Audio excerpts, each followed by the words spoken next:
माधवा जय कुंज बिहारी जय राधा माधवा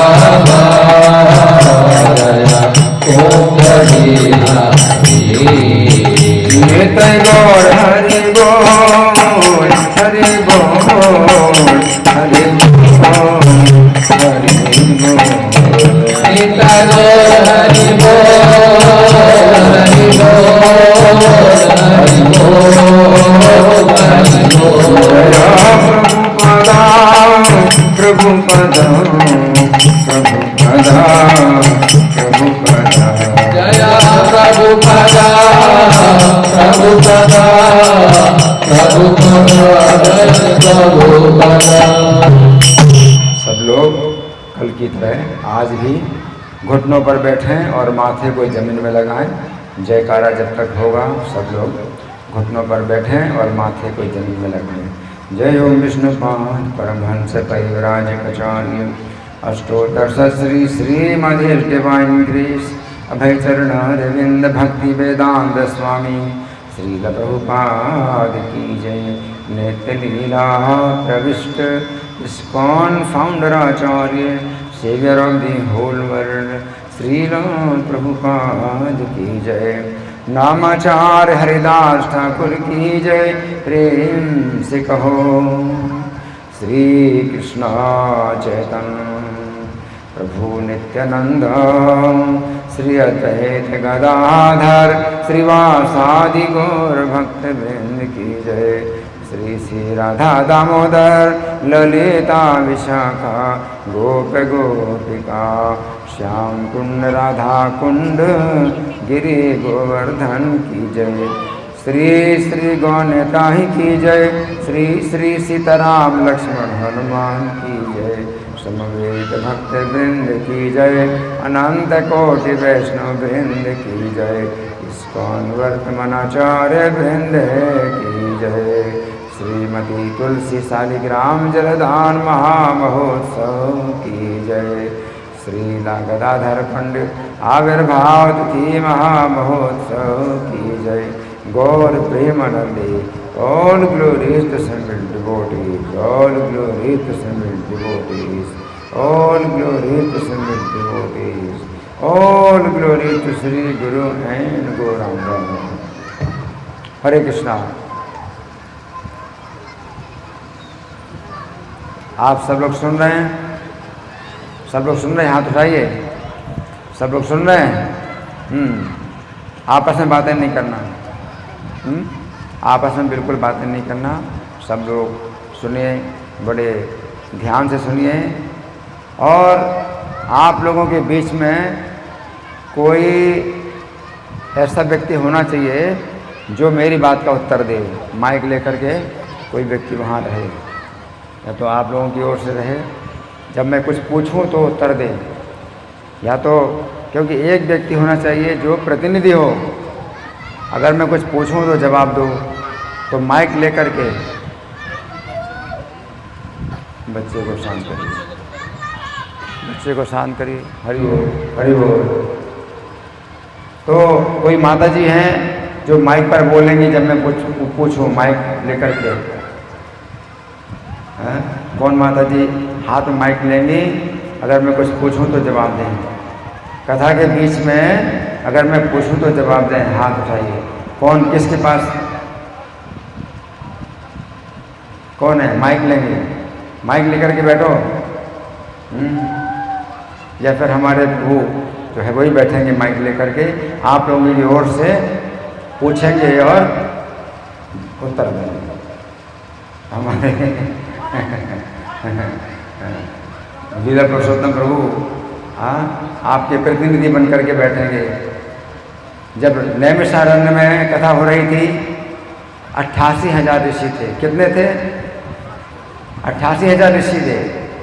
तो उनमें एक श्रोता थे जो सबका प्रतिनिधि कर रहे थे, सबकी ओर से प्रश्न पूछ रहे थे। अगर मैं पूछूं तो आप लोगों की ओर से उत्तर दें, और अगर आप पूछें तो आप लोगों की ओर से कोई पूछने वाला होना चाहिए। तो आप लोगों के ओर से एक प्रतिनिधि श्रोता होना चाहिए जो कि सुन रहा हो ध्यान से और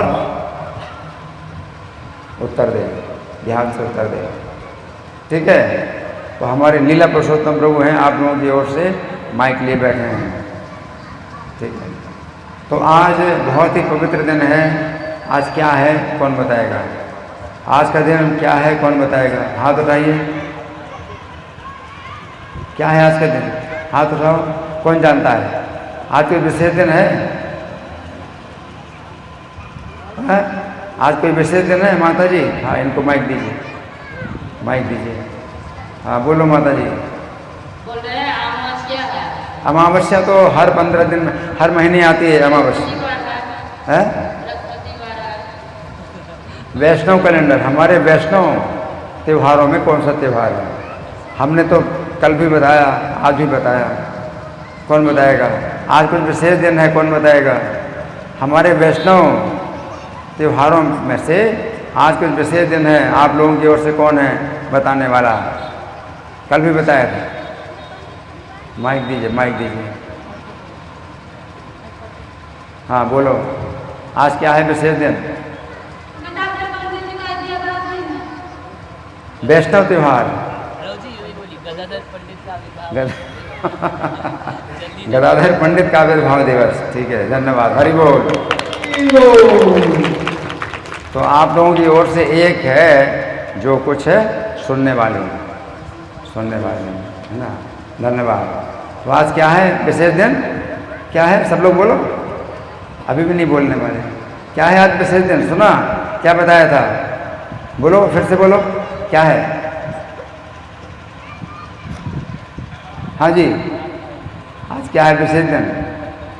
प्रभु जी बताइए, विशेष दिन क्या है आज?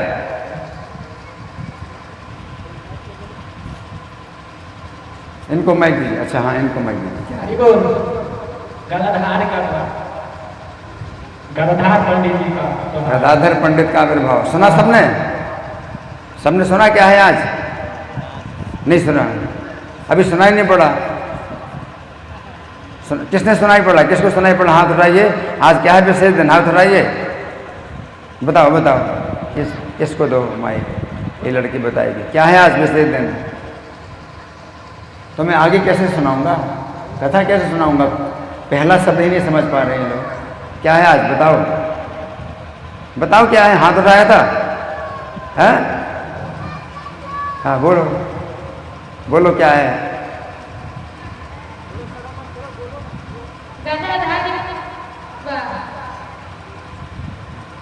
गदाधर पूरा नाम, पूरा नाम नहीं बताया अभी। पूरा नाम किसको याद है? गदाधर बताया, पूरा नाम नहीं बताया। पूरा नाम बताओ क्या है? विवाह नहीं है। गदाधर पंडित जी तो नाम बताया सही, लेकिन विवाह नहीं है, उनका विवाह नहीं हुआ। उत्सव, उत्सव कौन सा उत्सव? विवाह है, जन्म उत्सव है, आविर्भाव। हरि बोल। देखो एक एक बात समझानी पड़ती, मैं आगे कैसे बताऊंगा? अगर एक बात पहली बात समझ नहीं आती तो दूसरी बात कैसे बताऊंगा? ठीक है, तो आज गदाधर पंडित का क्या है? क्या है? आविर्भाव। आविर्भाव का मतलब जन्म, लेकिन जन्म नहीं बताया जाता। हमारे जो वैष्णव आचार्य हैं उनका जो जन्म होता है उसको हम लोग क्या बोलते हैं? आविर्भाव। क्या बोलते हैं? आविर्भाव बोलते हैं, जन्म नहीं बोलते, क्योंकि भगवान के धाम से आए हैं। भगवान के धाम से आए हैं तो उनका जन्म नहीं होता, आविर्भाव होता है। और जब शरीर छोड़ते हैं, हमारे वैष्णव आचार्य जब शरीर छोड़ते हैं तो उनका मरण नहीं बोलते। हमारे वैष्णव आचार्य जब शरीर छोड़ते हैं तो उनका मरण नहीं बोलते हैं। क्या बोलते हैं? जिस दिन उन्होंने शरीर छोड़ा उस दिन को जो है उनका मरण नहीं बोलते हैं। क्या बोलते हैं? क्या बोलते हैं? आविर्भाव। मरण, मरण जब तिरोभाव, तिरोभाव बोलते हैं,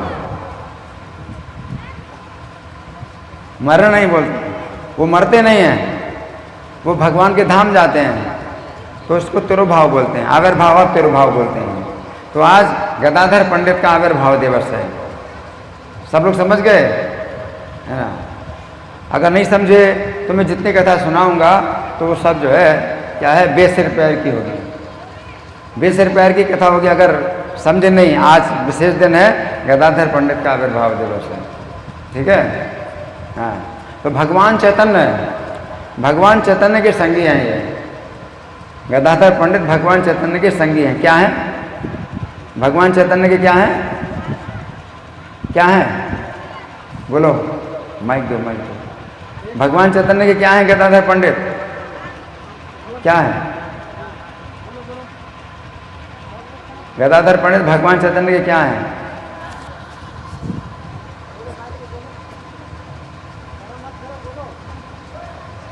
भगवान चैतन्य के क्या है? मित्र? मित्र नहीं है, क्या है? संगी। हमने क्या बताया? संगी नहीं समझे? संगी, संगी क्या है? बोलो, मुंह से बोलो। संगी यानी संगी उनकी संगति में, उनकी संगति में रहे गदाधर पंडित। अच्छा, अब मैं पूछ रहा हूँ, भगवान चैतन्य कौन है? भगवान चैतन्य कौन है ये बताओ, कौन बताएगा? आप लोग जानते हैं भगवान चैतन्य को? हाथ उठाओ भगवान चैतन्य को, और उधर हाथ उठाए। भगवान चैतन्य कौन है बताओ?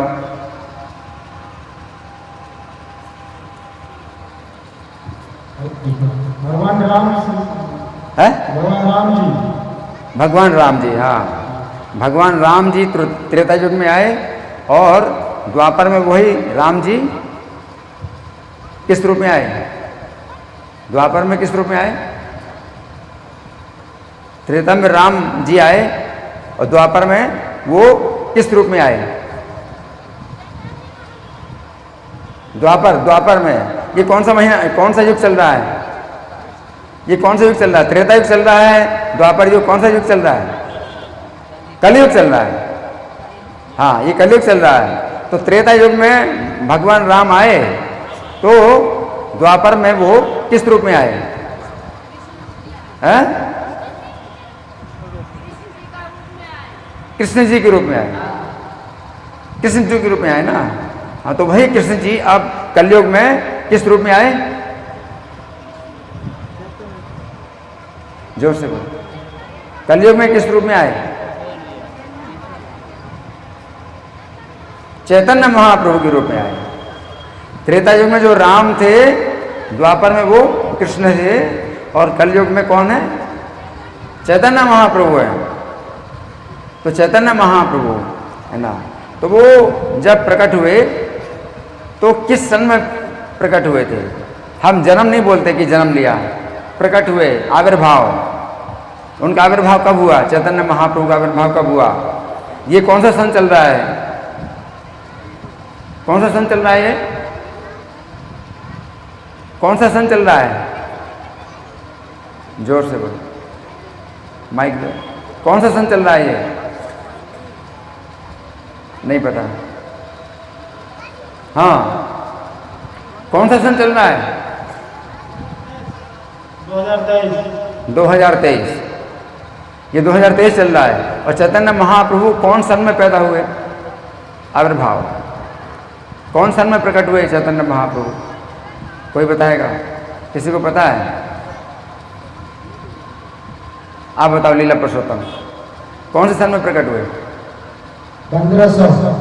नहीं नहीं, चैतन्य महाप्रभु कौन से सन में प्रकट हुए? माइक पर बोलो।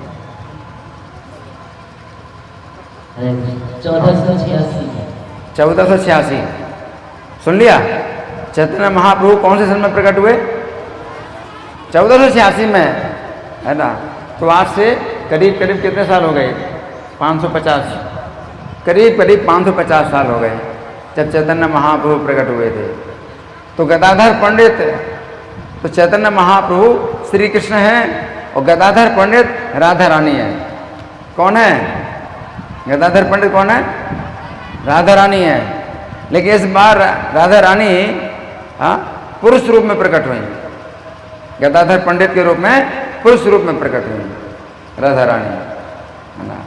तो हमने पहले बताया था, कल भी बताया था कि राधा रानी और जितनी स्त्रियां हैं ब्रज की, वो सब पुरुष रूप में प्रकट हुई। क्यों प्रकट हुई? कल मैंने बताया था कि ब्रज की जितनी भी स्त्रियां हैं, राधा रानी है और भी जितनी गोपियां हैं, वो पुरुष रूप में प्रकट हुई। क्यों प्रकट हुई? कल मैंने बताया था। माइक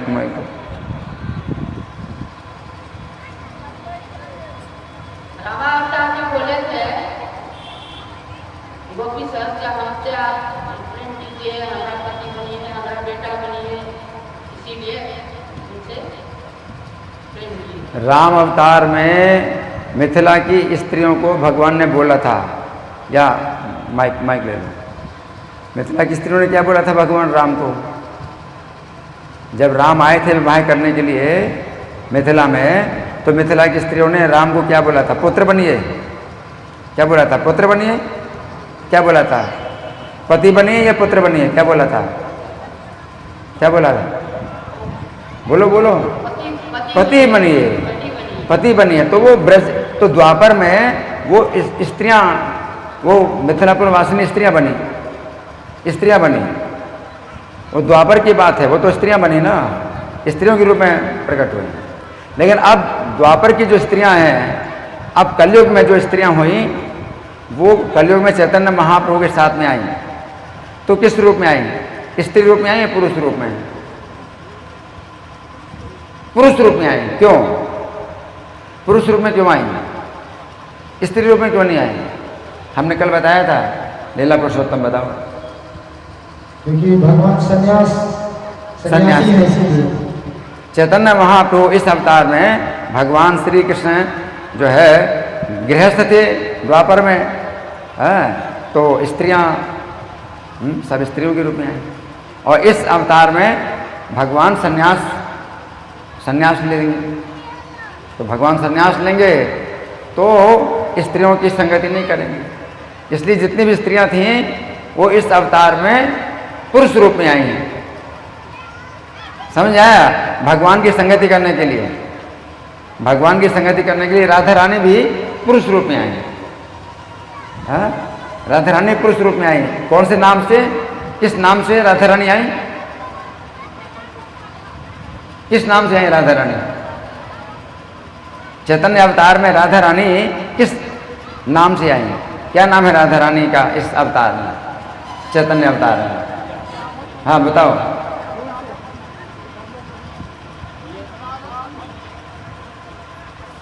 गदाधर पंडित। कौन से पंडित? गदाधर पंडित। गदाधर पंडित। वो तो बता रहे हैं, इतनी देर से बता रहे हैं, दिमाग में बैठता नहीं। मंदमती, कलयुग के जो लोग हैं मंदमती हैं, सुमंदमती हैं। तो राधा रानी है, गदाधर पंडित चैतन्य अवतार में उनकी संगति में गदाधर पंडित हैं। ठीक है? तो इन गदाधर पंडित का जन्म भी उसी समय हुआ जब चैतन्य महाप्रभु का जन्म हुआ। चैतन्य महाप्रभु जन्म हुआ 1486 में, तो गदाधर पंडित का भी जन्म हुआ 1486 में। भगवान चैतन्य का जन्म हुआ सन 1486 में। कौन सी तिथि को जन्म हुआ था? कौन बताएगा? कौन सी तिथि थी? सन 1486 में तिथि कौन सी थी जब भगवान चैतन्य का जन्म हुआ? हाँ जी, लीला पुरुषोत्तम। पूर्णिमा। पूर्णिमा। तो पूर्णिमा तो हर महीना आती है। कौन सी? फाल्गुन पूर्णिमा। फाल्गुन पूर्णिमा। भगवान चैतन्य का जन्म हुआ सन 1486 में फाल्गुन पूर्णिमा को। ठीक है? और गदाधर पंडित का जन्म हुआ आज के दिन। आज कौन सी तिथि है? अमावस्या तो है, हर महीना आती है अमावस्या। कौन से महीने की अमावस्या? वैशाख अमावस्या। तो याद रखो, जो बताते हैं याद रखो। सुन करके इधर से सुनते हो, उधर से निकाल देते हो। तो बातें करोगे ना तो सुनोगे और निकल जाएगा। तो बहुत ध्यान से सुनो और बातें ना करो। ठीक है, तो गदाधर पंडित का जन्म आज के दिन हुआ था, आविर्भाव आज के दिन हुआ था। आज है वैशाख अमावस्या, तो वैशाख की अमावस्या गदाधर पंडित का आविर्भाव हुआ है ना। तो फाल्गुन पूर्णिमा को चैतन्य महाप्रभु जन्म हुआ, वैशाख अमावस्या को गदाधर पंडित का जन्म हुआ। तो कितने दिन का अंतर है? फाल्गुन पूर्णिमा से वैशाख अमावस्या के बीच में कितने दिन का अंतर है, कौन बताएगा? फाल्गुन पूर्णिमा से वैशाख अमावस्या कितने दिन का अंतर है? 45 दिन। हाँ बताओ। फाल्गुन पूर्णिमा से चैत्र पूर्णिमा 1 महीना, और चैत्र पूर्णिमा से कृष्ण पक्ष के 15 दिन अमावस्या, तो 1.5 महीना, तो 1.5 महीने का अंतर है। तो चैतन्य महाप्रभु और गदाधर पंडित के बीच में 1.5 महीने का अंतर है। चैतन्य महाप्रभु का जन्म हुआ जब, तो उसके 1.5 महीने के बाद गदाधर पंडित का जन्म हुआ है, जो कि राधा रानी है। चैतन्य महाप्रभु श्री कृष्ण है और गदाधर पंडित राधा रानी है ना, इनका जन्म हुआ। अब द्वापर में श्री कृष्ण का जन्म हुआ था, कौन सी तिथि को जन्म हुआ था, कौन बताएगा? द्वापर में जब भगवान कृष्ण का जन्म हुआ था तो कौन सी तिथि को जन्म हुआ था, कौन बताएगा? है? हाँ माइक दो। कौन सी तिथि? भादो अष्टमी है। भादो अष्टमी को जन्म हुआ था कृष्ण का, ठीक है। और राधा रानी का जन्म हुआ था कब हुआ? राधा रानी का जन्म कब हुआ है? अच्छा, भादो अष्टमी बताया ना, तो कौन सा पक्ष बताया? ये पक्ष कौन सा है? भादो अष्टमी बोल रहे हो, तो अष्टमी तो दोनों पक्षों की होती है, तो कौन से पक्ष की अष्टमी है? भगवान कृष्ण का जन्म हुआ था भादो अष्टमी को, ये कौन से पक्ष की अष्टमी है? कौन से पक्ष की अष्टमी, कोई बताएगा? है? कृष्ण पक्ष की अष्टमी है या शुक्ल पक्ष की अष्टमी?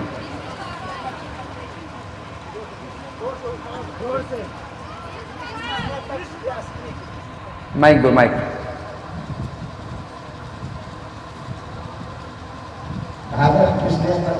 हाँ, भादो कृष्ण पक्ष की अष्टमी को हुआ था, ठीक है। अब राधा रानी का जन्म हुआ कब हुआ? राधा रानी का जन्म कब हुआ? लीला पुष्प शुक्ल पक्ष, भादो शुक्ल पक्ष की। हाँ, भादो शुक्ल पक्ष की अष्टमी। कितना हुआ? भादो शुक्ल पक्ष की अष्टमी, ठीक है ना। तो कृष्ण का जन्म हुआ भादो कृष्ण पक्ष अष्टमी और राधा रानी का जन्म हुआ भादो शुक्ल पक्ष की अष्टमी। और इस बार चैतन्य महाप्रभु जन्म हुआ पूर्णिमा को, जो श्री कृष्ण है पूर्णिमा को जन्म हुआ, और राधा रानी का जन्म हुआ अमावस्या है ना। तो कृष्ण का जन्म हुआ कृष्ण पक्ष की अष्टमी को।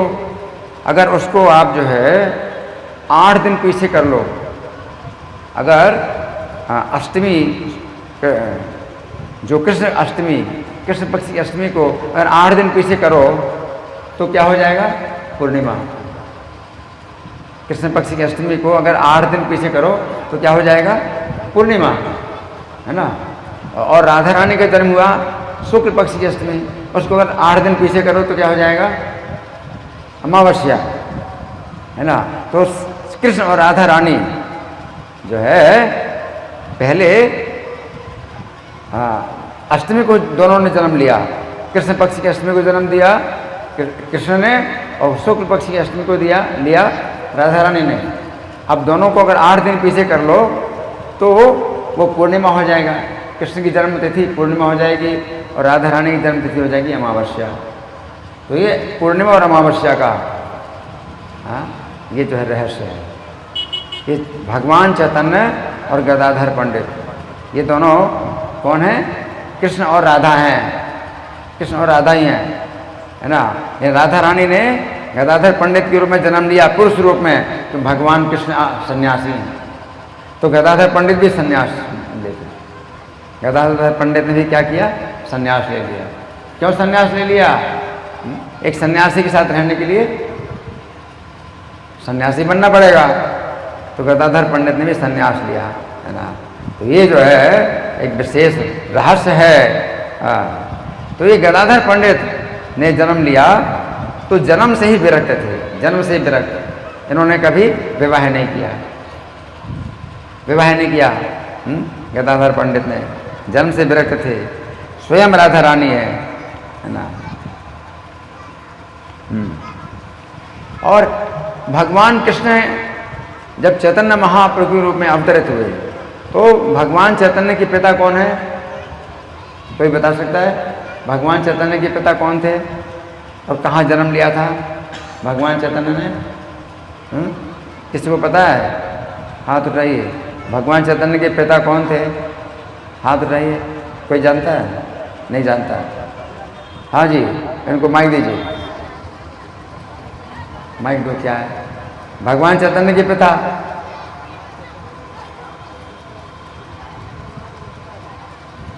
लीला पुरुषोत्तम, आप बताओ। जगन्नाथ मिश्र। जगन्नाथ मिश्र सुनाई पड़ा? सुनाई पड़ा क्या? भगवान चैतन्य के पिता कौन थे? जगन्नाथ मिश्र थे, ठीक है। और राधा रानी जो गदाधर पंडित के रूप में प्रकट हुई, उनके पिता थे माधव मिश्र। क्या नाम था? माधव मिश्र, है ना। तो भगवान चैतन्य मिश्र परिवार में जन्मे, चैतन्य महाप्रभु रूप में जन्मे मिश्र परिवार में। तो राधा रानी भी गदाधर पंडित के रूप में प्रकट हुई मिश्र परिवार में। चैतन्य के पिता हैं जगन्नाथ मिश्र और गदाधर पंडित के पिता हैं माधव मिश्र।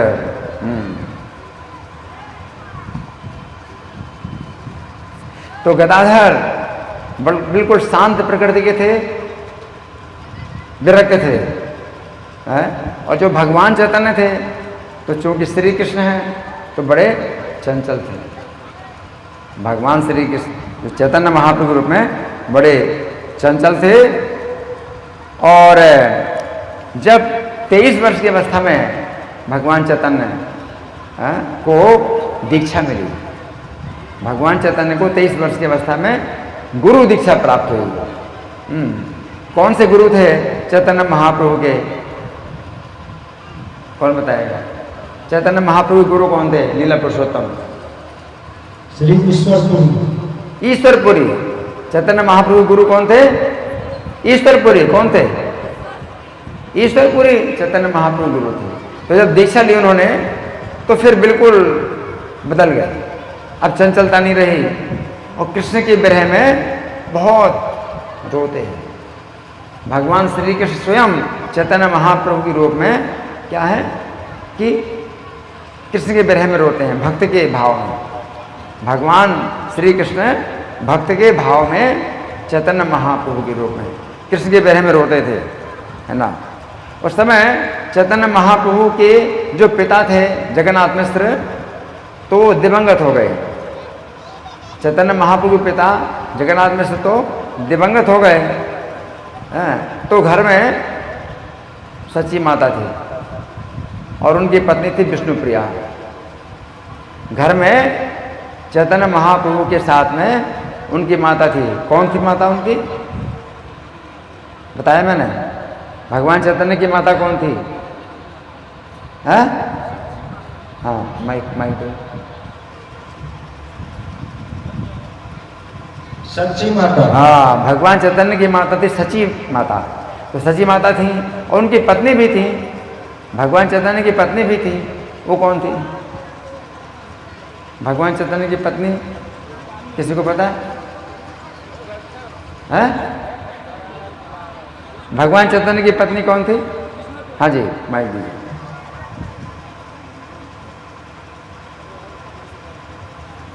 विष्णुप्रिया। हाँ, धन्यवाद, हरि बोल। भगवान चैतन्य की पत्नी थी विष्णुप्रिया, है ना।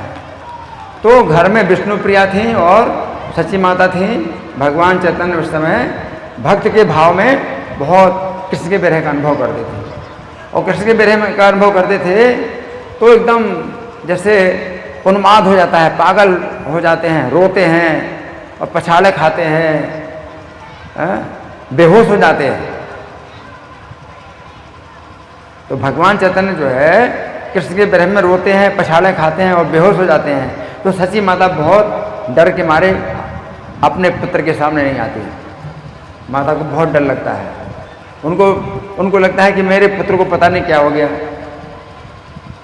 क्या पागलपन हो गया, क्या हो गया। सच्ची माता नहीं जानती कि उनके पुत्र को क्या हो गया, पागलपन हो गया, क्या हो गया। तो उस समय गदाधर पंडित जो है उनको शांत कर देते थे। जिस समय चैतन्य महाप्रभु राधा रानी भक्ति के भाव में कृष्ण के विरह में रोते हैं और बहुत व्याकुल होते हैं कि कृष्ण कहाँ, कृष्ण कहाँ। जब चैतन्य महाप्रभु इस प्रकार भक्ति भाव में विरह का अनुभव करते हैं, कृष्ण कहाँ, कृष्ण कहाँ, कृष्ण कहाँ, है ना।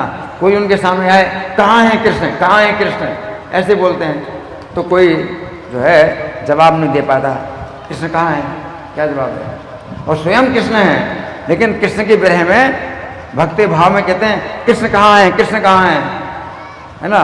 तो सची माता डर के उनके सामने नहीं आती। एक गदाधर पंडित हैं जो उनके साथ रहते, गदाधर पंडित फिर भी उनके साथ रहते। तो एक बार क्या हुआ कि गदाधर पंडित चैतन्य महाप्रभु घर में आए और चैतन्य महाप्रभु रो करके विरह से व्याकुल होकर के कृष्ण कहाँ है, कृष्ण कहाँ है, कृष्ण कहाँ है। हाथ पकड़ लिया गदाधर पंडित का, बताओ कृष्ण कहाँ है, कृष्ण कहाँ है। तो गदाधर पंडित क्या बोले, हैं कृष्ण आपके हृदय में है। गदाधर पंडित क्या बोले, कृष्ण तो आपके हृदय में है। तो ये सोच करके बोले कि अब तो शांत हो जाएंगे। जब कहा गदाधर पंडित ने कृष्ण तो आपके हृदय में है, तो ये सोच के कहा कि अब तो शांत हो जाएंगे, हृदय में है। लेकिन नहीं, वो अपने हृदय को चीरने लगे। हैं कृष्ण मेरे हृदय में है तो अपने छाती को चीरने लगे। हैं तो और समस्या बढ़ी, अब तो और विकट समस्या हो गई। अपनी छाती चीर रहे हैं कि कृष्ण कहाँ है, कृष्ण कहाँ है। तो गदाधर पंडित ने फिर बात को बदला, बोले अरे कृष्ण अभी आ रहे हैं, थोड़ा ठहरो, अभी आ रहे हैं कृष्ण, आ रहे हैं कृष्ण। तो इस प्रकार से जब सची माता ने देखा कि गदाधर ने जो है रक्षा की है, मेरे पुत्र की रक्षा की है, तो सची माता क्या बोली गदाधर से, गदाधर तुम हमेशा मेरे पुत्र के साथ रहो, तुम ही अकेले हो जो कि इसकी रक्षा कर सकते हो। मैं तो डरती हूँ, मैं नहीं आ पाती अपने पुत्र के सामने। तो गदाधर पंडित जो है हमेशा चैतन्य महाप्रभु के साथ रहते थे। जब पढ़ाई करते थे, अब ये और पहले की बात है, जब चैतन्य महाप्रभु पढ़ते थे तो गंगादास के टोल में पढ़ते थे। टोल का मतलब स्कूल है। अभी हम लोग स्कूल बोलते हैं, तो पहले बोलते थे टोल। तो गंगादास के टोल में पढ़ते थे। गंगादास जो है चैतन्य महाप्रभु के गुरु थे। तो उसी टोल में गदाधर पंडित भी पढ़ते थे, है ना। तो गदाधर पंडित को जो है हमेशा ये छेड़ते रहते थे। जो गदाधर पंडित शांत रहते थे, सौम्य एकांत प्रिय रहते थे। हैं तो जब चैतन्य महाप्रभु ने संन्यास लिया, जब चैतन्य महाप्रभु संन्यास लिया 24 साल की अवस्था में, जब 24 साल की अवस्था में चैतन्य महाप्रभु संन्यास लिया तो गदाधर पंडित ने भी संन्यास ले लिया। गदाधर पंडित ने संन्यास ले लिया। क्यों? ये राधा रानी है, गदाधर पंडित राधा रानी है, तो कृष्ण के बिना नहीं रह सकती। तो गदाधर पंडित चैतन्य के बिना नहीं रह सकते। तो जब चैतन्य महाप्रभु 24 साल की अवस्था में संन्यास लिया तो गदाधर पंडित ने भी संन्यास ले लिया। संन्यास लेने का मतलब है कि अब चैतन्य महाप्रभु अपने घर में वापस नहीं आएंगे। चैतन्य महाप्रभु का जो घर था वो नवद्वीप में था, नवद्वीप में। तो गदाधर पंडित ने भी सोच लिया कि मैं भी नवद्वीप नहीं आऊँगा वापस। चैतन्य महाप्रभु संन्यास ले लें तो अपने घर वापस नहीं आएंगे। तो गदाधर पंडित ने भी संन्यास ले लिया। और चैतन्य महाप्रभु ने जब संन्यास लिया तो सची माता ने उनसे कहा, सची माता ने चैतन्य महाप्रभु से कहा कि तुमने संन्यास जो लिया, अब तुम जो है मेरे पास तो आओगे नहीं, लेकिन तुम जगन्नाथपुरी में रहो। जगन्नाथपुरी में रहो तो जगन्नाथपुरी से आने जाने वाले जो लोग होते हैं मुझे तुम्हारा समाचार देते रहेंगे। तो चैतन्य महाप्रभु अपनी माता की आज्ञा से जगन्नाथपुरी में आ गए। तो जगन्नाथपुरी में वो सन्यासी के रूप में रहे चैतन्य महाप्रभु। तो गदाधर पंडित ने भी क्षेत्र सन्यास ले लिया। गदाधर पंडित ने भी क्षेत्र सन्यास ले लिया। और क्षेत्र सन्यास का मतलब क्या है कि जगन्नाथपुरी के क्षेत्र से बाहर नहीं जाएंगे। उन्होंने सोचा कि चैतन्य महाप्रभु की माता ने उनको आज्ञा दी है कि जगन्नाथपुरी में रहो। तो गदाधर पंडित ने भी जो है क्षेत्र सन्यास ले लिया कि वे जगन्नाथपुरी छोड़ करके नहीं जाएंगे, है ना।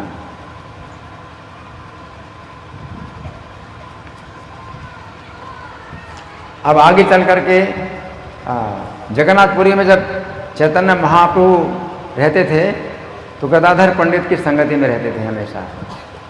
गदाधर पंडित उनकी संगति में रहते थे। तो हमेशा समुद्र के तट पर भी विचरण करते थे सन्यासी के रूप में, और कीर्तन करते थे। तो गदाधर पंडित जो है हमेशा संगति में रहे, चैतन्य महाप्रभु की संगति में रहे। 48 वर्ष की अवस्था में जब चैतन्य महाप्रभु ने ये संसार छोड़ा, चैतन्य महाप्रभु ने संसार छोड़ा 48 वर्ष की अवस्था में। तो चैतन्य महाप्रभु 48 वर्ष के थे तो गदाधर पंडित भी 48 वर्ष के थे। तो चैतन्य महाप्रभु गदाधर पंडित से रोज श्रीमद् भागवत सुनते थे।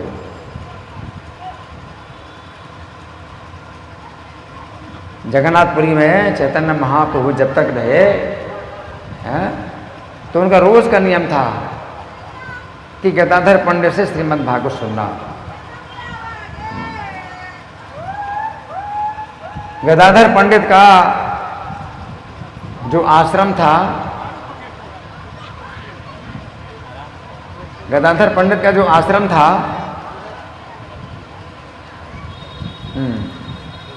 वो था गोपीनाथ जी का मंदिर। जगन्नाथपुरी में गोपीनाथ जी थे। गोपीनाथ जी की अर्चा विग्रह की पूजा करते थे गदाधर पंडित। जगन्नाथपुरी कौन कौन गए आप लोग? हाथ उठाइए कोई। जगन्नाथपुरी गए हैं? बहुत कम लोग गए। तो जगन्नाथपुरी में टोटा गोपीनाथ का दर्शन किसने किया? टोटा गोपीनाथ। अच्छा, तो टोटा गोपीनाथ का जिन्होंने दर्शन किया है तो वो श्री कृष्ण ही हैं, गोपीनाथ के नाम से श्री कृष्ण ही हैं। लेकिन इनकी क्या विशेषता है? जितने भी भगवान श्री कृष्ण के मूर्ति होती है वो खड़ी होती है। भगवान श्री कृष्ण खड़े हैं मूर्ति के रूप में, लेकिन जो टोटा गोपीनाथ हैं वो कैसे हैं? खड़े हैं या कैसे हैं? कौन बताएगा? भगवान कृष्ण की जितनी भी मूर्तियां हैं वो खड़ी होकर के बंसी बजाते हैं। भगवान कृष्ण की जितनी मूर्तियां हैं मंदिरों में वो खड़े होकर के बंसी बजाते हैं। लेकिन जो गदाधर पंडित के गोपीनाथ जी हैं तो वो कैसे हैं? खड़े हैं या कैसे हैं? कौन बताएगा? अगर किसी ने दर्शन किया है तो बताओ कि वो गोपीनाथ जी दर्शन किया है? हाथ उठाओ। किसने दर्शन किया गोपीनाथ जी का? तो कैसे हैं? खड़े हैं क्या? कैसे हैं? खड़े हैं वो? हैं?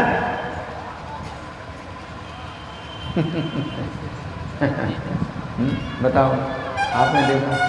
बैठे हुए हैं। बैठे हुए हैं। कैसे बैठे हुए हैं? जैसे आप लोग बैठे पालथी मार के, जैसे आप लोग पालथी मार के बैठे हैं वैसे। ऐसी मूर्ति कहीं नहीं है। गोपीनाथ जी की ऐसी मूर्ति कहीं नहीं है। भगवान श्री कृष्ण है, चाहे वो गोपीनाथ के नाम से हो और चाहे राधानाथ के नाम से हो, दामोदर के नाम से हो, चाहे किसी भी नाम से। कृष्ण के बहुत से नाम हैं, जितनी मूर्तियां हैं कृष्ण की सब खड़े हुए हैं, सब खड़े हैं। लेकिन जो गोपीनाथ जी हैं वे कैसे हैं? पालथी मार के बैठे हैं। इसका रहस्य क्या है? वो कैसे क्यों बैठे पालथी मार के?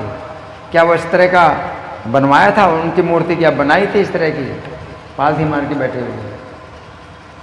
कोई भी मूर्ति कृष्ण की ऐसी नहीं है जो पालथी मार के बैठे हैं। कोई भी नहीं बनाई जाती ऐसी मूर्ति पालथी मार के बैठे हुए। वो पालथी मार के क्यों बैठे हैं? कैसे बैठे हैं? इसका क्या रहस्य है? कौन बताएगा? किसी को पता? हाँ जी, लीला पुरुषोत्तम बताइए। क्योंकि गदाधर पंडित जो थे वृद्ध हो चुके थे और उनसे माला नित्य सेवा थी, भगवान का श्रृंगार करते थे।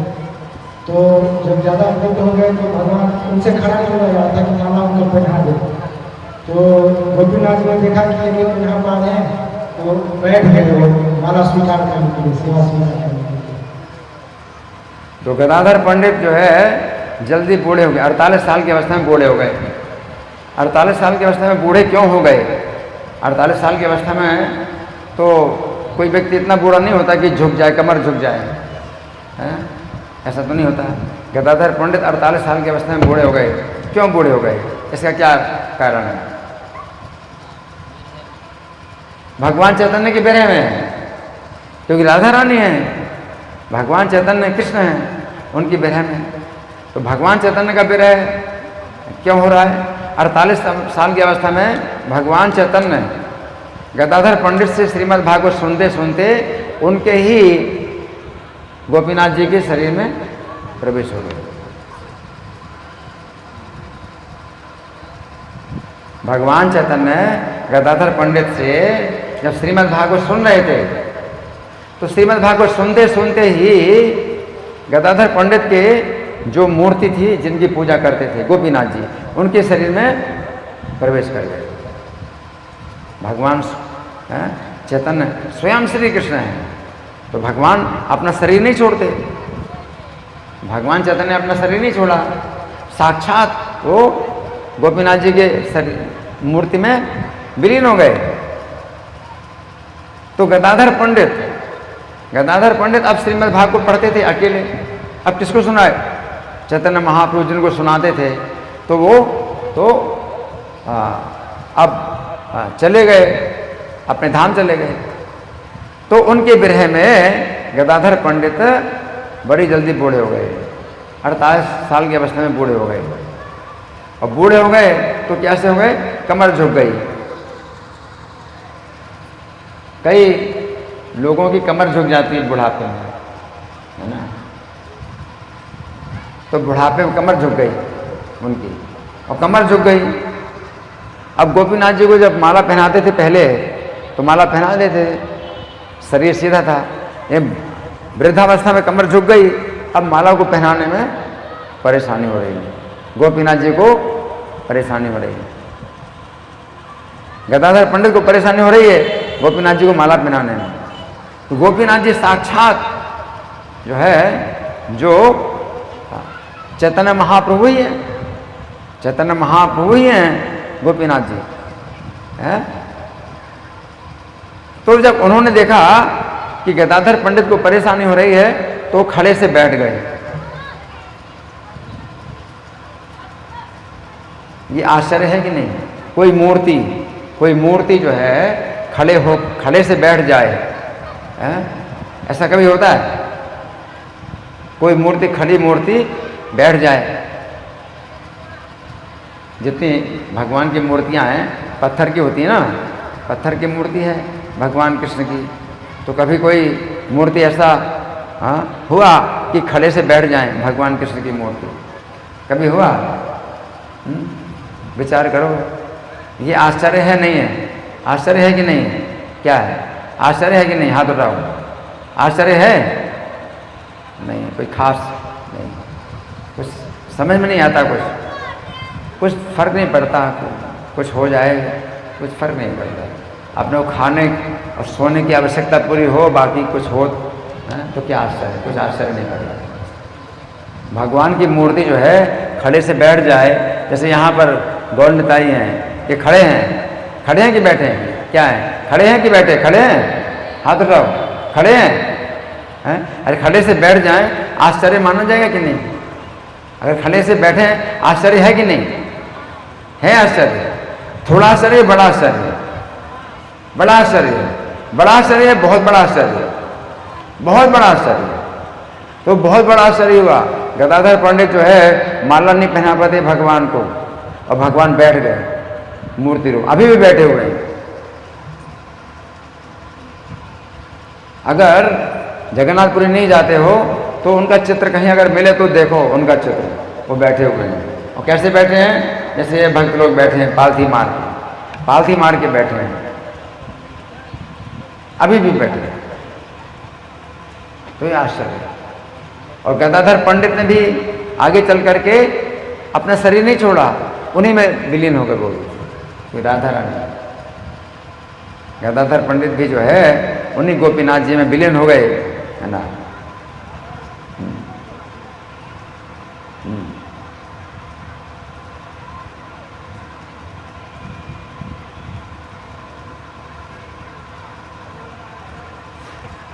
जब भगवान चैतन्य गदाधर पंडित से भागवत सुना करते थे,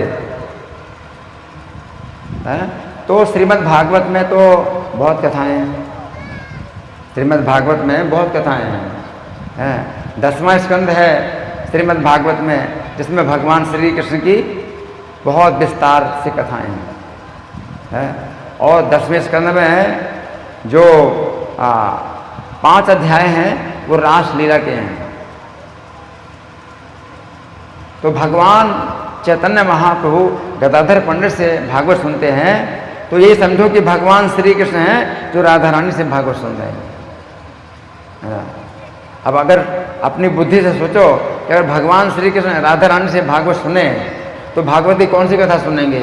उसमें तो बहुत सी कथाएं हैं, जैसे पृथु महाराज की कथा है, और भगवान राम की भी कथा है, और बहुत से अवतारों की कथा है।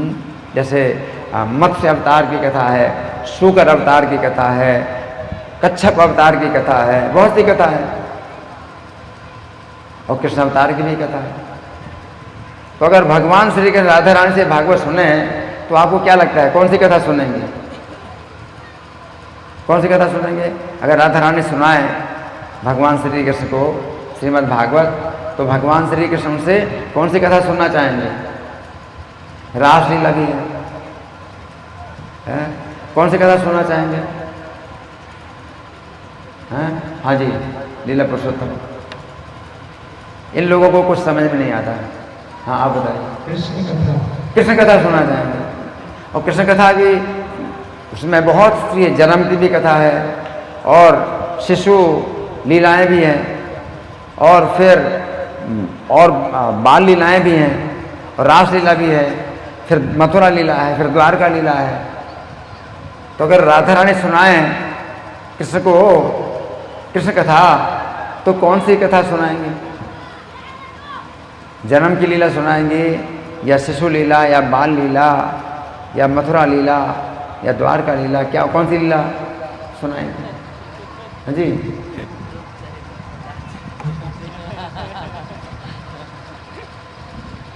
आपकी बुद्धि में क्या आता है? सामान्यतः क्या सा लगता है? राधा रानी की सुनाएंगे, तो कौन सी लीला है राधा रानी से किस संबंध में?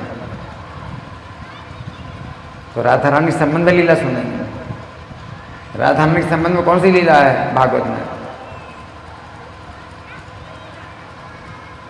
जन्म की लीला है, राधा रानी के संबंध में जन्म की लीला है, या बाल लीला है, या मथुरा लीला है, या द्वारका लीला? कौन सी लीला है जी? रासलीला है। तो रासलीला सुनते होंगे। तो जब चैतन्य महाप्रभु श्रीमद् भागवत सुनते गदाधर पंडित से, तो रासलीला सुनते होंगे। ये नहीं, रासलीला नहीं सुनते, रासलीला नहीं सुनते। कौन सी लीला सुनते थे? ध्रुव चरित्र सुनते और प्रहलाद चरित्र। हाँ, ध्रुव चरित्र सुनते और प्रहलाद का चरित्र सुनते थे। तो भगवान श्री कृष्ण स्वयं राधा रानी से श्रीमद् भागवत सुनते हैं, तो ध्रुव चरित्र और प्रहलाद का चरित्र सुनते थे। क्यों सुनते थे ध्रुव का चरित्र, प्रहलाद का चरित्र? क्योंकि आजकल लोग जो है भागवत सुनाते हैं तो तुरंत रासलीला में पहुंच जाते हैं। आजकल भागवत सप्ताह जो होता है तो थोड़ी इधर उधर की कथा करके और सीधे रासलीला में पहुंच जाते हैं। और जबकि भगवान चैतन्य स्वयं गदाधर पंडित से भागवत सुनते हैं तो कभी भी रासलीला नहीं सुनी, कभी रासलीला नहीं सुनी। हमको शिक्षा दे रहे हैं। क्या शिक्षा दे रहे हैं? श्रीमद् भागवत की जितनी भी कथाएं हैं सब सुनने के लिए हैं। ये नहीं सोचना कि नहीं रासलीला सुनना है। ध्रुव की लीला और प्रहलाद की लीला सबसे ज्यादा सुनते, 100 बार, 100 बार सुना ध्रुव की लीला। कितने बार सुना? 100 बार सुना। और प्रहलाद की भी लीला सुनी कितने बार? 100 बार। कितने बार? 100 बार सुनी प्रहलाद की लीला।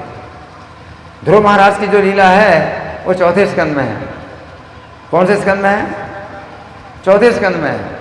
और प्रहलाद महाराज की लीला है 7वें स्कंद में। कौन से स्कंद में? 7वें स्कंद में है। और भगवान श्री कृष्ण की लीला कौन से स्कंद में है? भगवान कृष्ण की लीला कौन से स्कंद में है बताएं? हाँ जी, 10वें स्कंद में। तो 10वें स्कंद में नहीं जाते। राधा रानी से भगवान कृष्ण श्रीमद् भागवत सुनते हैं तो 10वें स्कंद में नहीं जाते। 4थे स्कंद में ध्रुव महाराज का चरित्र सुनते हैं और 7वें स्कंद में प्रहलाद महाराज का चरित्र सुनते हैं। क्यों सुनते हैं? शिक्षा देने के लिए, शिक्षा देने के लिए। ध्रुव महाराज का चरित्र ये हमें कलयुग में विशेष रूप से सुनना चाहिए। ध्रुव महाराज का जो चरित्र है वो कलयुग में हमको विशेष रूप से सुनना चाहिए। क्यों? क्योंकि ध्रुव महाराज जो एक बालक था, छोटा सा बालक था, अपने पिता की गोद में बैठना चाहता है और पिता उसको गोद में नहीं बैठा रहे हैं। ऐसा होता है कलयुग में, ऐसा होता है। बच्चे को जो है पिता का प्यार नहीं मिलता। और क्यों नहीं मिल रहा प्यार? क्योंकि उस समय ध्रुव महाराज की सौतेली माता बैठी है, सुरुचि। सुरुचि के कारण महाराज उत्तानपाद सुरुचि के पुत्र को तो अपने गोद में बैठाए हुए हैं। लेकिन जो सुनीति का पुत्र है, दूसरी पत्नी उनकी, ध्रुव महाराज, तो ध्रुव महाराज को गोद में नहीं बैठाया। तो ये जो है कलयुग में चल रहा है। और ऐसे में बच्चे के दिमाग में बड़ा जो है बुरा असर पड़ता है, बड़ा बुरा असर पड़ता है। जब छोटे बच्चों को अपने बड़ों के द्वारा अन्याय प्राप्त होता है तो बच्चों के दिमाग में बड़ा जो है, कोमल दिमाग में बड़ा जो है गलत प्रभाव पड़ता है। तो उस समय क्या हुआ कि माता ने पुत्र को आदेश दिया भजन करने का, कि भगवान का भजन करना। तो इससे क्या शिक्षा मिलती है कि प्रत्येक बच्चे को 5 साल की अवस्था से भगवान का भजन करना चाहिए। ये शिक्षा देने के लिए स्वयं राधा रानी और श्री कृष्ण, गदाधर पंडित के रूप में राधा रानी है और चैतन्य के रूप में भगवान श्री कृष्ण हैं। भागवत सुना रही राधा रानी यानी गदाधर पंडित सुना रहे हैं और सुन रहे हैं चैतन्य महाप्रभु है, और ध्रुव महाराज की कथा सुन रहे हैं। ध्रुव महाराज की कथा में क्या 5 साल की अवस्था से क्या है, भगवान का भजन शुरू कर देना चाहिए, और नहीं तो बच्चे क्या होंगे, बिगड़ जाएंगे। बच्चे की कोमल मस्तिष्क पर बहुत गलत प्रभाव पड़ेंगे, गलत संगति के प्रभाव पड़ेंगे और असत संगति के प्रभाव पड़ेंगे, और उनके ऊपर कई प्रकार से जो है अन्याय का जो है प्रभाव पड़ेगा दिमाग में। तो ध्रुव महाराज की रक्षा हुई भगवान का भजन करने से। तो भगवान चैतन्य ने ये शिक्षा दी गदाधर पंडित से श्रीमद् भागवत सुनते थे और शिक्षा देते हैं कि गदाधर पंडित से श्रीमद् भागवत सुनो। क्यों? क्योंकि श्रीमद् भागवत गदाधर पंडित जब सुनाते हैं तो उनके भी आंखों से आंसू बहते हैं प्रेम के कारण। और कथा सुनाते हैं, गदाधर पंडित कथा सुनाते हैं और चैतन्य महाप्रभु कथा सुनते हैं। और कथा सुनते हुए चैतन्य महाप्रभु भी व्याख्या करते जाते हैं और गदाधर पंडित जो है अपनी ओर से कुछ भी जोड़ते नहीं हैं। तो कथा ऐसी होनी चाहिए कि जो कि कथाकार पढ़े तो पुस्तक से ही पढ़ के सुनाए, इधर उधर की बातें ना सुनाए। आजकल भागवत सप्ताह जो होता है तो कहाँ की बातें सुनाते हैं। दिल्ली में भी एक भागवत कथा थे, क्या नाम था उनका, वो जो कथा सुनाते थे ना, पूरे गांधी जी ज़्यादा श्रेष्ठ हैं, भीष्म जी से ज़्यादा श्रेष्ठ गांधी जी हैं। तो भागवत में ऐसा कहीं नहीं लिखा कि भीष्म जी से ज़्यादा श्रेष्ठ गांधी जी हैं। ये अपनी व्याख्या कर रहे हैं, भागवत को नहीं पढ़ते हैं, भागवत को नहीं पढ़ाते हैं, इधर उधर की बातें करते हैं कि गांधी जी ज़्यादा महान हैं, भीष्मदेव से ज़्यादा बड़े महात्मा गांधी जी हैं, ऐसी बातें सुना। तो भागवत में कहीं नहीं लिखा ऐसा कि गांधी जी महात्मा हैं। भीष्म जी जो है महानुभाव हैं, बहुत महान हैं, उनके पूरे शरीर में बाण आर पार हो गए और तो भी जो है वो जीवित हैं और भगवान का संदेश सुना रहे हैं, युधिष्ठिर महाराज को उपदेश दे रहे हैं और भगवान साक्षात उनके पैरों के निकट खड़े हैं। इतने बड़े भक्त भीष्म जी, तो उनसे बड़ा गांधी जी को बता रहे हैं। तो भागवत कथा में इसी प्रकार की बातें आजकल चलती हैं। गदाधर पंडित ऐसे नहीं थे, आज गदाधर पंडित का आविर्भाव है तो हमको सीखना चाहिए।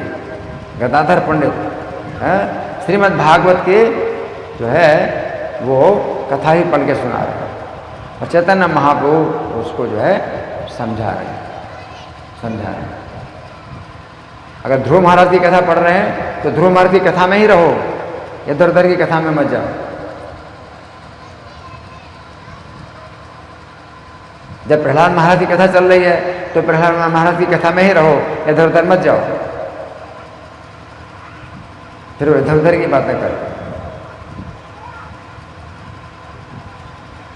आजकल के जो कथाकार हैं वो भागवत कथा नहीं सुनाते हैं, भागवत कथा के नाम पर इधर उधर की बातें सुनाते हैं और उनका केवल ध्यान रहता है चढ़ावा में कि कितना चढ़ावा मिलेगा। ऐसी कथाएं सुनाते हैं कि चढ़ावा ज़्यादा आएगा।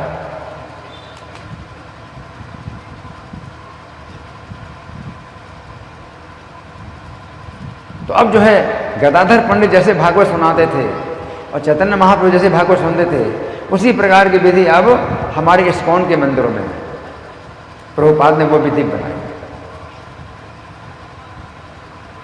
हमारे इस्कॉन के जितने भी मंदिर हैं, इस्कॉन के मंदिरों में ही होता है रोज भागवत क्लास। उसे क्लास का नाम दिया था, कक्षा का मतलब जैसे स्कूल में कॉलेज में क्या होता है, क्लास होती है, कक्षा होती है, तो विद्यार्थियों को सिखाया जाता है। तो पुस्तक पर आधारित ही सिखाया जाता है। पाठ्य पुस्तक होती है, पाठ्य पुस्तक के आधार पर जो टीचर होगा, शिक्षक होता है, वो बच्चों को सिखाता है ना, और पुस्तक से बाहर नहीं जाता। उसी प्रकार से श्रीमद् भागवत की कक्षा होती है हमारे इस्कॉन के सब मंदिरों में, तो क्लास होती है। आज तक कभी भी भागवत के प्रवचन को क्लास का नाम नहीं दिया गया।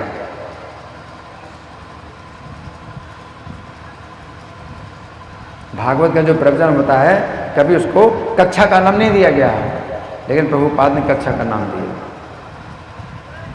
क्योंकि उस कक्षा में क्या होता है, अगर श्रीमद् भागवत का एक श्लोक है, एक श्लोक वही बोर्ड में लिखा जाता है, वही जो है वक्ता पढ़ता है, सब श्रोता दोहराते हैं, श्लोक को दोहराते हैं, उसी श्लोक को दोहराते हैं। उस श्लोक से बाहर कोई जाता ही नहीं। श्रीमद् भागवत का एक श्लोक पर जो क्लास होती है उसी श्लोक को दोहराया जाता है, बोर्ड में लिखा जाता है और सब श्रोता दोहराते हैं। उसका शब्द एक एक शब्द का अर्थ भी जो है दोहराते हैं, अनुवाद भी दोहराते हैं, फिर तात्पर्य पढ़ के सुनाते हैं, प्रभुपाद का तात्पर्य क्या वो सुनाते पढ़ के, फिर अपना अनुभव से बताते हैं श्रीमद् भागवत। तो गदाधर पंडित से चैतन्य महाप्रभु जैसे भागवत सुनी वही जो है अब विधि प्रभुपाद ने चालू की है पूरी दुनिया में, पूरी दुनिया में। किसी मंदिर में अगर श्रीमद् भागवत का क्लास नहीं होता है तो इस्कॉन का मंदिर नहीं। इस्कॉन के मंदिर की विशेषता है कि रोज सवेरे श्रीमद् भागवत की क्लास हो, शाम को गीता क्लास, सवेरे भागवत क्लास। तो गदाधर पंडित जो है ये इस प्रकार के भगवान श्री कृष्ण के जो है बहुत निजी संगी हैं, निजी संगी है ना, क्योंकि राधा रानी स्वयं पुरुष रूप में भगवान श्री कृष्ण की संगति में है ना। और इनके संबंध में बहुत कथा हैं। एक कथा सुनाता हूँ। जब गोपीनाथ जी की सेवा में गदाधर पंडित रहते थे जगन्नाथपुरी में, तो नित्यानंद प्रभु एक बार गदाधर पंडित से मिलने के लिए आए। तो नित्यानंद प्रभु को भगवान चैतन्य ने आज्ञा दी थी कि मैं तो जगन्नाथपुरी में बंधा हूँ माता के आज्ञा से, तो मेरा कार्य आप करो, गौर देश में आप जो है हरि नाम का प्रचार करो। तो भगवान चैतन्य की आज्ञा से नित्यानंद प्रभु गौर देश में प्रचार के लिए जाते थे, लेकिन फिर बीच बीच में जगन्नाथपुरी आते रहते। तो एक बार नित्यानंद प्रभु गौर देश से 1 मन चावल लाए जगन्नाथपुरी में। कहाँ पर आए? जगन्नाथपुरी में। हाँ, कितना चावल लाए? कितना चावल लाए? कितना चावल लाए? 1 मन। 1 मन चावल लाए। 1 मन कितना होता है? 1 मन कितना होता है? 1 किलो, 2 किलो? 40 किलो। कितना होता है 1 मन? 40 किलो होता है। 40 किलो चावल लाए। हाँ, और कैसे लाए? कार में रख करके लाए। उस समय कार नहीं होती थी। पैदल अपने सिर में रख करके लाए, एक कंधे में। और कहाँ से लाए? गौर देश से। गौर देश से जगन्नाथपुरी है। कितना होता है गौर देश से जगन्नाथपुरी? 600 किलोमीटर। कितना? 600 किलोमीटर। कितना?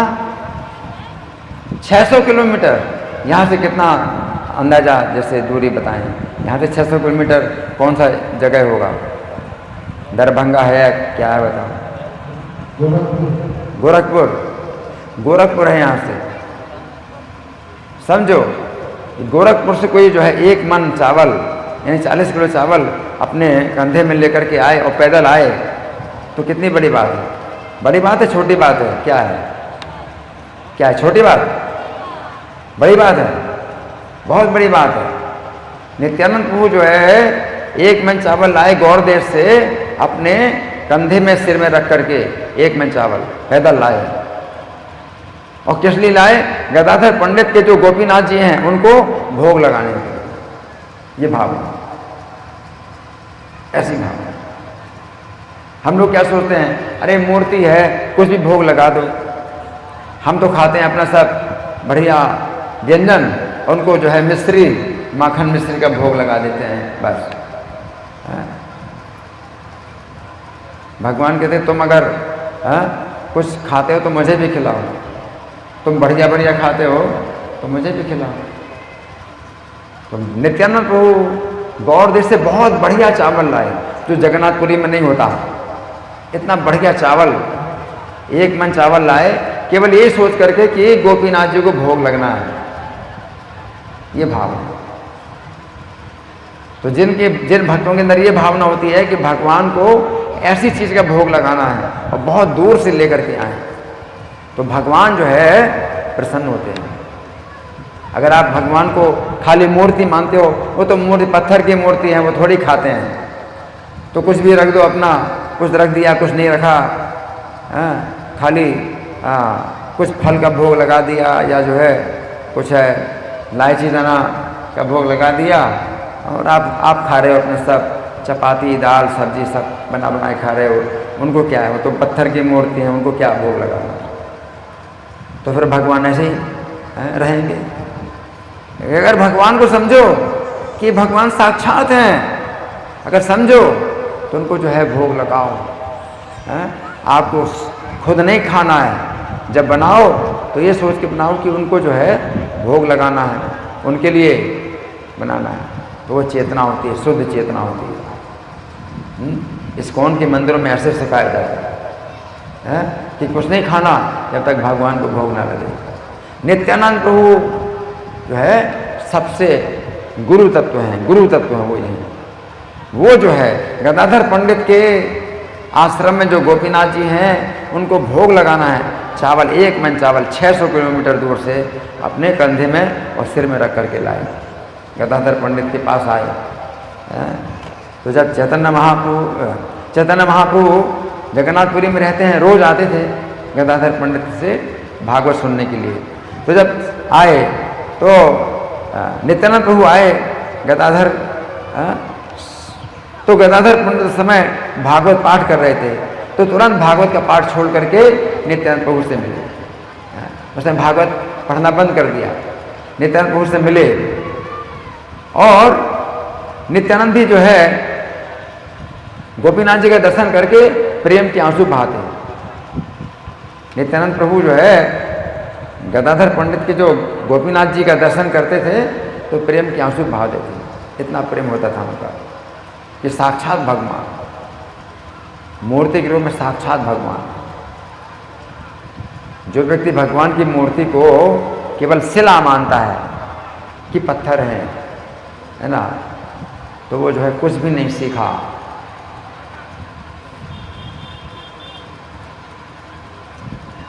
हमें सिखाते हैं नित्यानंद प्रभु, भगवान जो है मूर्ति के रूप में क्या है, साक्षात भगवान है ना।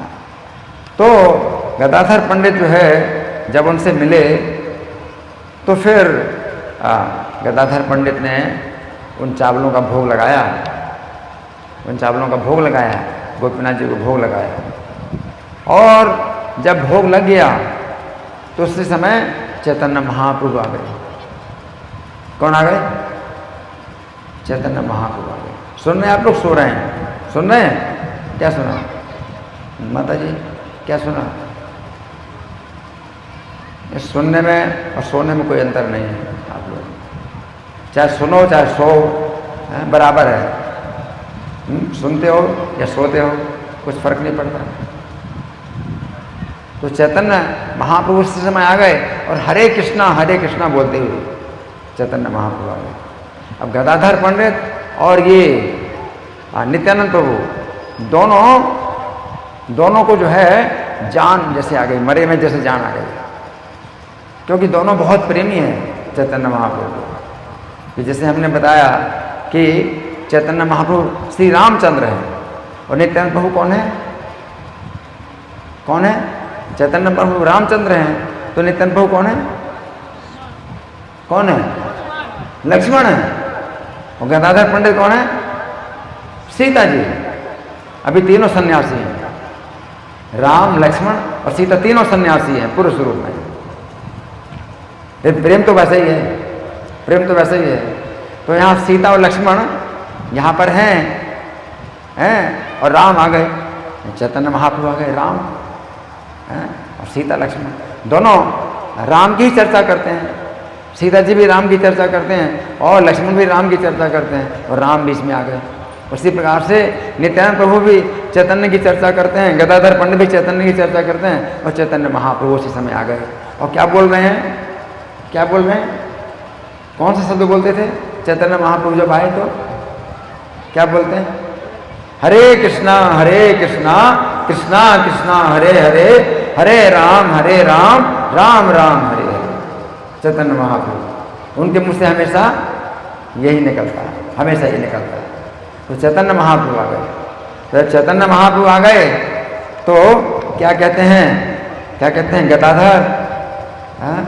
अरे गदाधर, तुमने जो गोपीनाथ जी को भोग लगाया है और इतना सुंदर प्रसाद जो बनाया है, क्या इसमें मेरा हिस्सा नहीं है? भगवान बोले क्या इसमें मेरा हिस्सा नहीं है? और उस समय उनकी याद कर रहे थे कि चैतन्य महाप्रभु को बिना खिलाए हम कैसे खा सकते हैं। तो दोनों सोच रहे हैं। उस समय चैतन्य महाप्रभु आ गए तो कहते हैं, हाँ? कि गदाधर, तुमने इतना बढ़िया जो चावल का भोग लगाया है और नित्यानंद प्रभु लेके आए गौर देश से, हाँ? और तुमने उसको जो है तैयार किया, रसोई किया, हाँ? तो मैं तो अब खाऊंगा, अगर नहीं दोगे तो बलपूर्वक खाऊंगा। चैतन्य महाप्रभु कहते हैं अगर नहीं दोगे तो बलपूर्वक खाऊंगा। भगवान ऐसे बोले, ये प्रेम। तो चैतन्य का और गदाधर का और नित्यानंद का आपस में जो प्रेम है उसका कोई वर्णन नहीं कर सकता, कितना प्रेम है। भगवान चैतन्य, नित्यानंद, गदाधर। और भगवान चैतन्य कहते हैं कि देखो ये जो रसोई जो बनी है इसको मैं ज़रूर खाऊंगा, क्योंकि इसमें विशेषता क्या है? इसमें विशेषता यह है कि नित्यानंद चावल लेके आए 600 किलोमीटर से, विशेष चावल लेके आए। एक तो वो विशेषता है, और दूसरा गोपीनाथ जी को भोग लगा, ये दूसरी विशेषता। और तीसरी विशेषता कि गदाधर पंडित ने क्या किया है? स्वयं रसोई की। तो भगवान चैतन्य ने इस भोजन को बड़े प्रेम से पाया। इसमें 3 कारण है, इस भोजन में 3 कारण है। पहला कारण क्या है, कौन बताएगा? इस भोजन का विशेष कारण 3 है। पहला कारण क्या है, कौन बताएगा? पहला कारण क्या है? हाथ उठाओ। पहला कारण, हाँ, माइक दो, माइक। पहला कारण क्या है?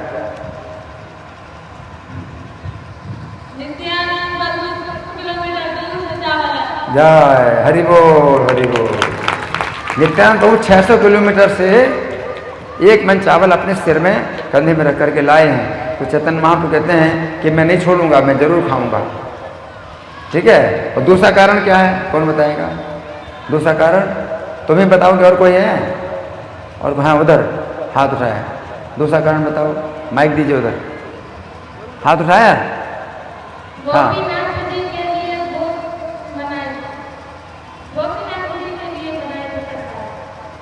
माइक किसके पास है?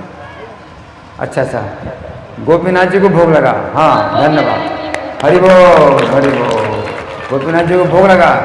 और तीसरा कारण कौन है? हाथ उठाओ, उधर उधर वो माता जी उधर।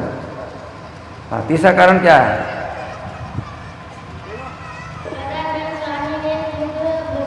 हरि बोल, हरि बोल। सुना है, अच्छे, बहुत बहुत धन्यवाद, बहुत धन्यवाद। तो गदाधर पंडित स्वयं अपने हाथ से रसोई की, है ना। तो भगवान चैतन्य और गदाधर पंडित और नित्यानंद तीनों एक साथ बैठ करके उसको खा रहे हैं। तीनों एक साथ बैठे, एक पंक्ति में बैठे। अब देखो, चैतन्य महाप्रभु बीच में बैठे हैं। तीनों में चैतन्य महाप्रभु कहाँ पर हैं? बीच में। ठीक है।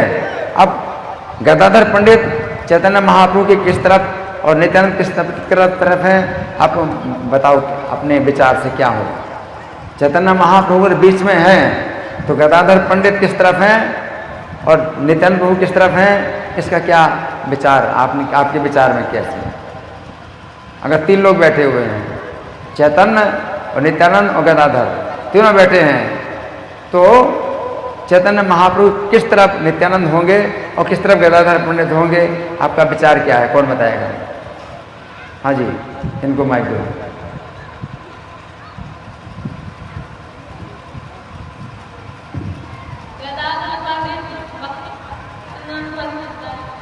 गदाधर पंडित बाएं तरफ। हरि बोल। अच्छा, बाएं तरफ क्यों है?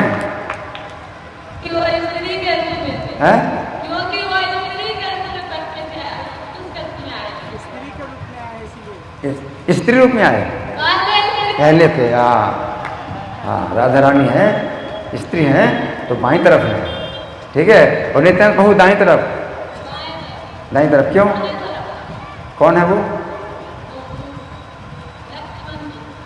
द्वापर में कौन थे वो? नित्यानंद प्रभु द्वापर में कौन थे? चैतन्य महाप्रभु कृष्ण थे। द्वापर में चैतन्य महाप्रभु कृष्ण थे, तो नित्यानंद प्रभु द्वापर में कौन थे? बलराम थे। हरि बोल। और चैतन्य महाप्रभु त्रेता में राम थे, तो नित्यानंद प्रभु कौन थे? बहुत बड़ा प्रश्न। लक्ष्मण थे। हरि बोल।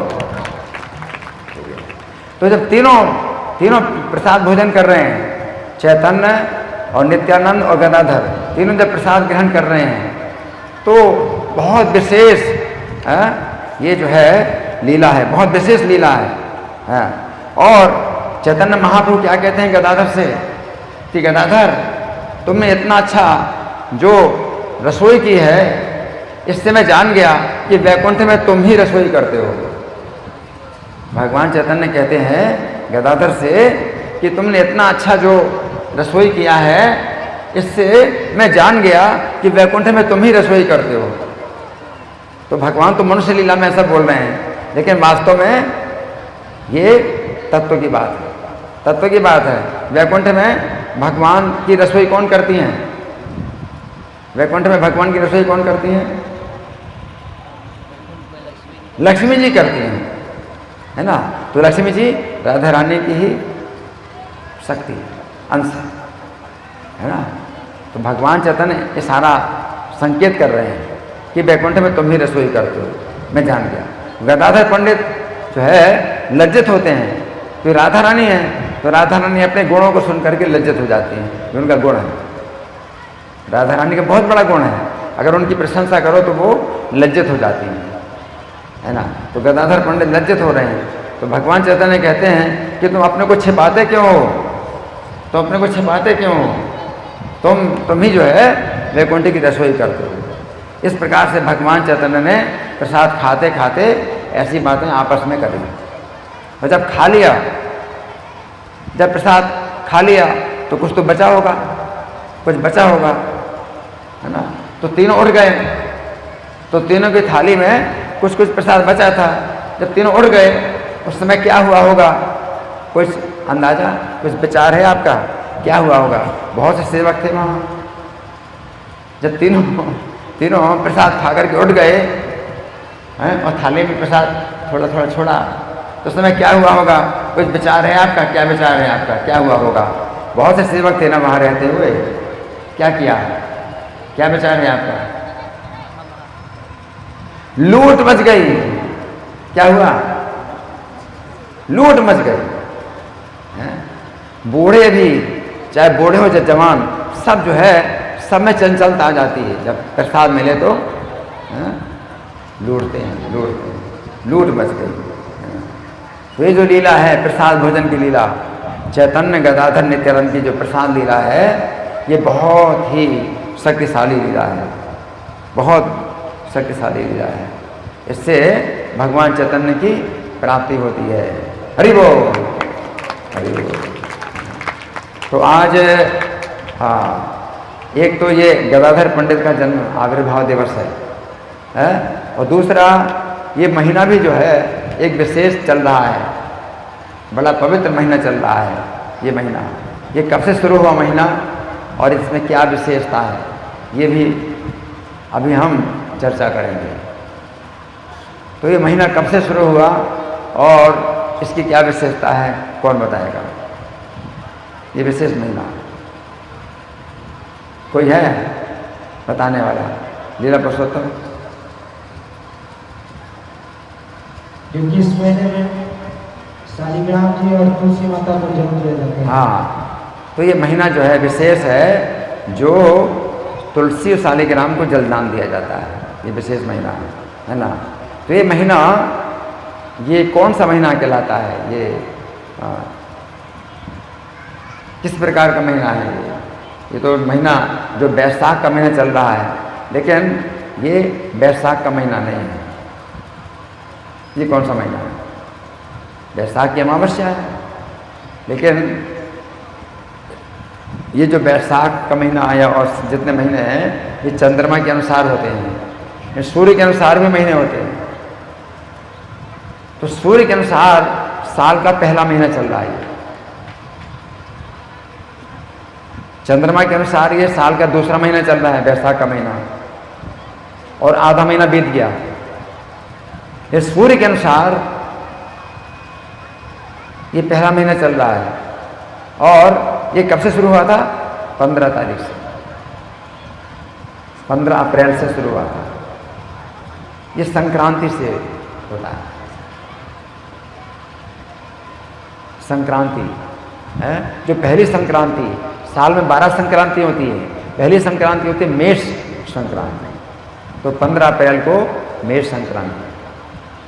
तो ये संक्रांति, मेष संक्रांति से ये जो सूर्य के अनुसार जो पहला महीना होता है, इस महीने में तुलसी शालिग्राम का जलदान किया जाता है। तो ये महीना चलेगा 15 अप्रैल से 14 मई तक, एक महीना। 15 अप्रैल से कब तक? 15 अप्रैल से कब तक? 14 मई तक। इसमें तुलसी शालिग्राम जलदान दिया जाता है। क्यों? इसका कारण क्या है? तुलसी शालिग्राम जलदान क्यों होता है? कौन बताएगा? ये जो महीना है, इस महीने में शालिग्राम जी को ज़्यादा गर्मी लगती है। शालिग्राम को ज़्यादा गर्मी लगती है। हमारे हिसाब से तो गर्मी और ज़्यादा बढ़ेगी आगे के महीने में। ज्येष्ठ का महीना आएगा, वो बहुत गर्मी का महीना है। अभी तो बैसाख चल रहा है, गर्मी है लेकिन और गर्मी बढ़ेगी तो ज्येष्ठ का महीना होगा ज़्यादा गर्म। लेकिन भगवान शालिग्राम जो पत्थर के, उनका शरीर पत्थर का, तो उनके शरीर के अनुसार ये महीना ज़्यादा गर्म है। हमारा शरीर तो मांस खून से बना हुआ है, तो हमारे शरीर में जो गर्मी ज़्यादा लगती है ज्येष्ठ के महीने में। ये शालिग्राम भगवान का शरीर जो पत्थर का बना है, उसमें भी उनको सर्दी गर्मी का अनुभव होता है। उनकी गर्मी जो है, इस साल का जो पहला महीना है वो ज़्यादा गर्मी का होता है। तो उनको क्या चाहिए? बूंद बूंद पानी उनके ऊपर डाला जाए। तो उनकी गर्मी दूर करने के लिए इस पूरे महीने उनको बूंद बूंद करके पानी गिराया जाता है, शालिग्राम। तो जिनके घर में शालिग्राम है उनको ये लाभ उठाना चाहिए, उनकी सेवा का लाभ उठाना चाहिए। शालिग्राम जी को जो है बूंद बूंद करके पानी गिराए। और वो पानी जो है, क्योंकि तुलसी महारानी के नीचे अगर शालिग्राम को रखा जाए, वो पानी दिया जाए, तो शालिग्राम भगवान का जो पानी है, स्नान का जल, वो तुलसी महारानी को मिलेगा। तो दोनों की प्रसन्नता है। तुलसी महारानी उनकी पत्नी है, शालिग्राम की पत्नी है। पति जो है, पति को साप मिला पत्थर बनने का, तो पत्नी को साप मिला वृक्ष बनने का। इन दोनों पति पत्नी एक दूसरे के बहुत प्रिय हैं। शालिग्राम की पत्नी तुलसी महारानी शालिग्राम को बहुत प्रिय हैं, और तुलसी महारानी के पति शालिग्राम हैं, तो उनको शालिग्राम बहुत प्रिय है, पति हैं। तो पति को जो है जब हम जल दान देते हैं, तो पत्नी को जो है वो स्नान जल मिलता है। तो तुलसी शालिग्राम दोनों की बहुत बड़ी इसमें प्रसन्नता होती है। तो जिनके घर में शालिग्राम है, तो उनको क्या करना चाहिए? तुलसी वृक्ष के नीचे शालिग्राम को रखो, और एक ऐसा फ्रेम बनाना, कलश जो है पानी का कलश रखें ऊपर, और उसमें छेद करके और कपड़ा लगाओ। ये बूंद बूंद पानी जो है शालिग्राम के ऊपर गिरे, और शालिग्राम होंगे तुलसी वृक्ष के नीचे, तो वो जो है बूंद बूंद पानी जो है शालिग्राम को मिलेगा, तुलसी जी को मिलेगा। तो ये जो है विशेष महीना शालिग्राम तुलसी जलदान का होता है। ठीक है, तो ये जो है कहने की बात नहीं है। अगर किसी के घर में है शालिग्राम, तो ज़रूर करना चाहिए, और बड़ी क्या इसमें बहुत बड़ा ये अवसर है तुलसी शालिग्राम की सेवा करने का। ठीक है, तो आज की कथा हम आज यहीं पर विश्राम दे रहे हैं। अब आप लोगों का आगे का क्या कार्यक्रम है आप लोग देख लीजिए, क्या करना है, कीर्तन करना है, क्या करना है। किसी का कोई प्रश्न है तो पूछ सकते हैं। प्रश्न में बहुत पीछे हैं। एक जिज्ञासा मेरा था, जी, जैसे किसी किसी के घर में बाहर तुलसी रहती है, घर के बाहर में तुलसी रहती है, तो क्या शालिग्राम को बाहर रखते ही वहाँ पर जल देना चाहिए? घर इनका प्रश्न है कि किसी किसी घर में बाहर तुलसी रहती है, तुलसी महारानी बाहर रहती हैं। तो हमारे इस्कॉन के मंदिर हैं जहाँ जहाँ शालिग्राम होता है, तो सवेरे 9 बजे से, सुन रहे सब लोग, सवेरे 9 बजे से मंदिर में शालिग्राम जी को जो है तुलसी महारानी को रखते हैं और शालिग्राम को रखते हैं, और कलश जो है ऊपर टंगा रहता है और जल नीचे गिरता है। सवेरे 9 बजे से रात्रि के 9 बजे तक ये करते हैं। उसके बाद तुलसी महारानी को बाहर ले जाते हैं। ठीक है, शालिग्राम को अपने मंदिर में रखते हैं, तुलसी महारानी बाहर ले जाते हैं। तो रोज़ सवेरे 9 बजे से रात्रि के 9 बजे तक का ये कार्यक्रम होता है तुलसी शालिग्राम जलदान का।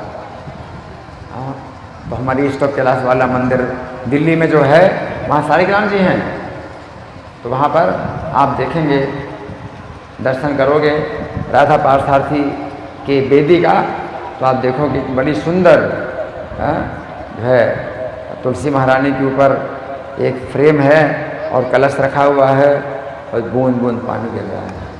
सवेरे 9 बजे से रात्रि के 9 बजे तक ये कार्य कर रहा है। ठीक है, धन्यवाद। श्रीमती तुलसी शालिग्राम जलदान महामहोत्सव की, श्री गदाधर पंडित आविर्भाव तिथि महामहोत्सव की, श्रील प्रभुपाद की। अब सवेरे मंगल आरती का भी अनाउंसमेंट कर दीजिए।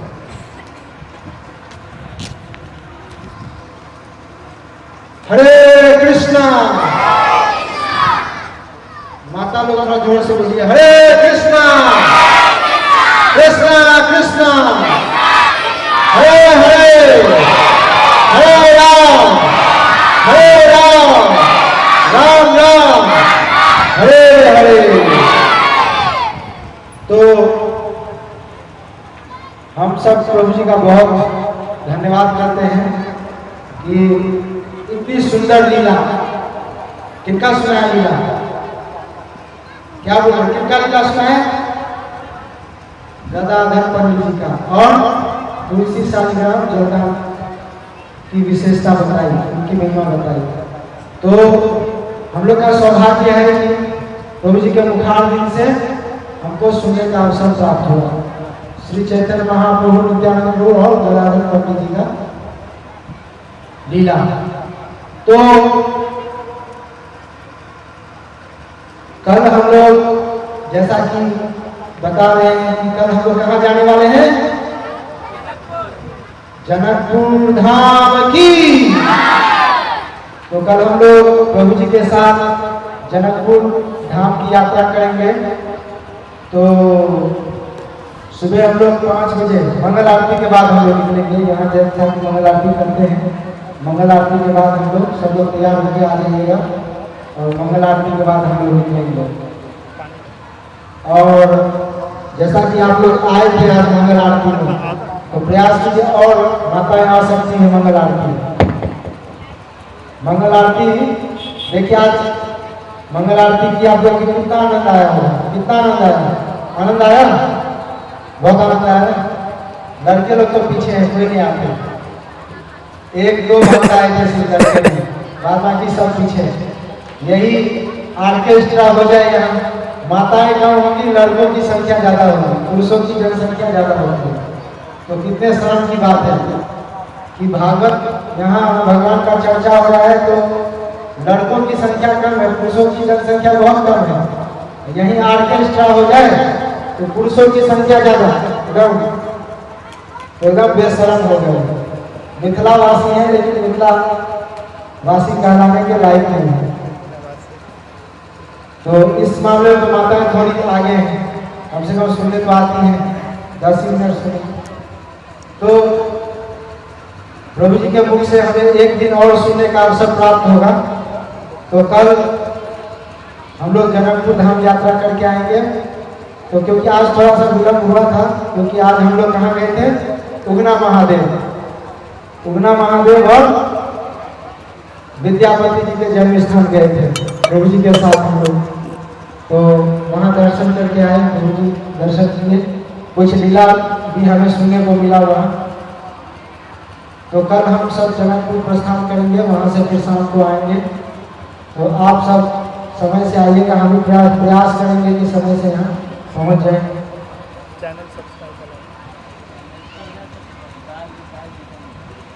तो जैसा कि मैं कल बोल रहा था कि हिज ग्रेस जीता मित्र प्रभु यूट्यूब पे डालेंगे, हिज ग्रेस जीता मित्र प्रभु।